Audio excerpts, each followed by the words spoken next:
একটা ম্যানিফেস্টোতে যখন 370-কে তোলা হয় তখন আমরা খুব হ্যাপি হই যে 370 হচ্ছে কাশ্মীরে আমাদের দেশের গভর্নমেন্ট কাজ করছে, আমরা কত হ্যাপি হয়েছিলাম না? মণিপুর যখন জ্বলছিল তখন কি 370-টাকে মণিপুরে আনা গেছিল?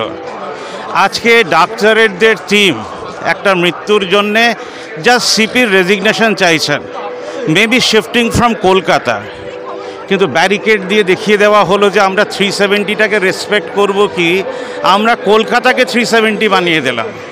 খুব সহজ একটা চাহিদা, একটা মৃত্যুর পর ডক্টররা চাইতেই পারেন, তারা সার্ভিস দেন, তারা কালকে রাত্রির জেগেছেন এবং আস্তে আস্তে শুনলাম তারা বলছেন যে এবার আপনারাও রাত জাগুন। রাত জাগাটা খুব সোজা কাজ, আপনারা রিলে করেও জাগতে পারেন। যদি আমাদের দেশের পুলিশ রাত জাগতো তাহলে এই সকাল আমাদেরকে দেখতে হতো না। চারিদিকে আওয়াজ একটাই, আরজি কর।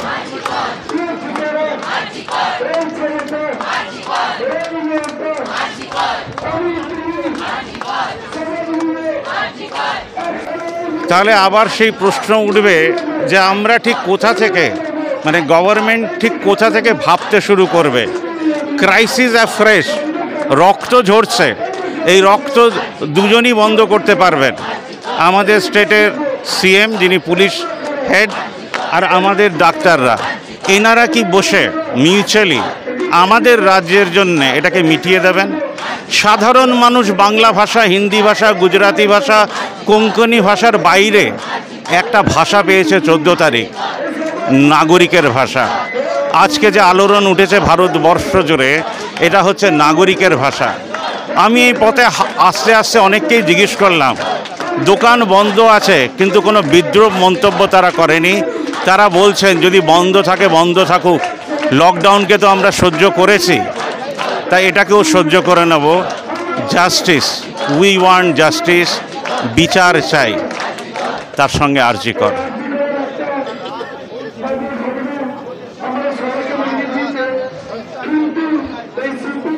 যারা রাত জেগেছেন তাদেরকে দেখে নিন। বলছি অদ্ভুত একটা পরিস্থিতি, আরজি করের জন্য যে মুভমেন্ট চলছে, ডক্টররা রাত জেগেছেন, তারা সিপির রেজিগনেশন চাইছেন। তার মধ্যে দাদার সঙ্গে দেখা হলো, দাদা বইটা একবার দেখিয়ে দেন। The most precious and valuable book, যেটা ভারতবর্ষকে এখনও কোথাও না কোথাও দাঁড় করিয়ে রেখেছে। ওনার নামটা জেনে নেব। আর আজকে সকালে এই রোদ্দুরে আসার কারণ? আমার নাম সপ্তর্ষি। আসলে হচ্ছে যে ঘটনাটা ঘটেছে সে ঘটনাটা নিন্দনীয়, এবং আমরা আজকের দিনেও এই বইটা আমাদের আসল বই, এই বইটাই আমাদের বেঁধে রেখেছে। আমরা জানি একটা কথা, আমি আপনাকে কন্ট্রাডিক্টরি করি, এই বইটা আমাদেরকে বেঁধে রেখেছে বলে জেলের ভেতরে 4.5 লোক, আজকে এই বইটা বেঁধে রেখেছে বলে 1 মাসের ভেতরে জাস্টিস আসে না, এই বইটা বেঁধে রেখেছে বলে 370 করা যায়।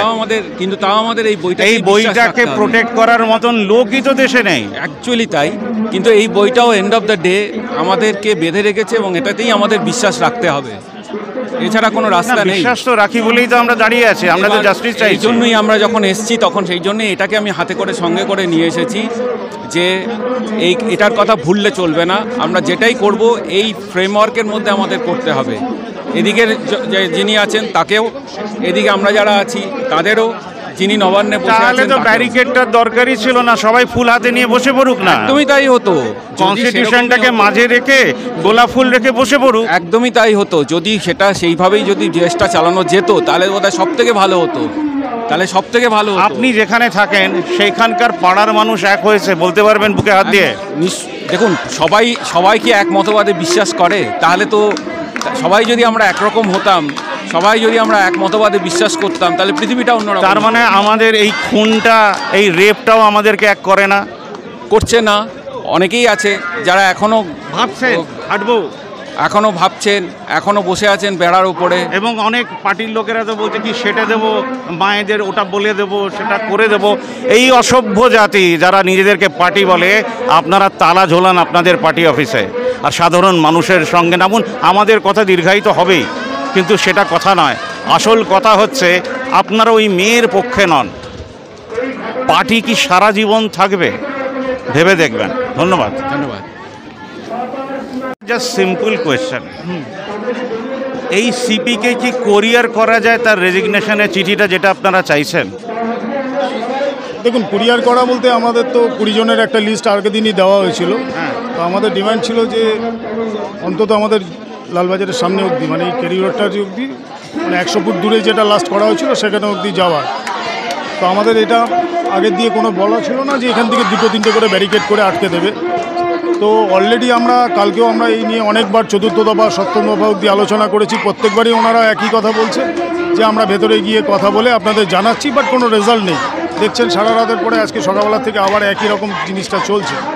আর আপনি যেটা বললেন যে কুরিয়ার করে পাঠানো কিংবা এরকম ব্যাপার, আমার মনে হয় না এটা কোনো কুরিয়ারের সমাধান হবে। কেননা না, কারণ হচ্ছে ওরা এইটাকে এইভাবে নেবে। ডিজিটালি তো উনি শুনেছেন, ইন্টারন্যাশনালি এটা জানানো হয়ে গেছে, বাট সুপ্রিম কোর্ট বলবে have you communicated by a letter, কারণ কোর্টে এটা অ্যাডমিসেবল প্রুফ নয় যে আপনি অনলাইনে কি বলেছেন। Will you discuss with your panel যে আজকে যদি কোরিয়ার হয়ে যায় he will definitely receive it today itself.